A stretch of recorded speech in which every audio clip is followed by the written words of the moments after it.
hamkorimiz sifatida munosabat bildirgan. Rasululloh to'g'risida yosh bo'lishiga qaramay o'zi yaxshi sportchi bo'lgan, yaxshi natijaga erishgan. Yosh bo'lishiga qaramay, yoshlarga bo'lishiga qaramasdan bolalar o'zi yaxshi sportchi bo'lgani uchun bolalar shunday bolalarga yaxshi o'rgatib olgan. Masalan, shu an bilamizki, masalan, o'z jamoalarining to'ylarida yoshlar o'tkazishlarni o'zi natija ko'rsatgan. Endi shogirdlar ham o'shanga qarab tayyorlab bora oladigan. Nima degan kuchli murabbiydir, yoshlar ham kuchli murabbiydir.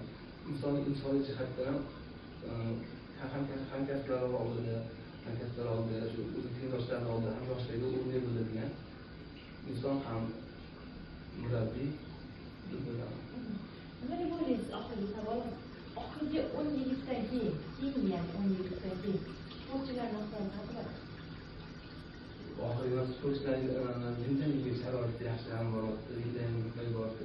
Bindaniga imkoniyatdan ko'p bo'ladi, sharoitdan keyin raqobat ham ko'p bo'ladi deb o'ylayman.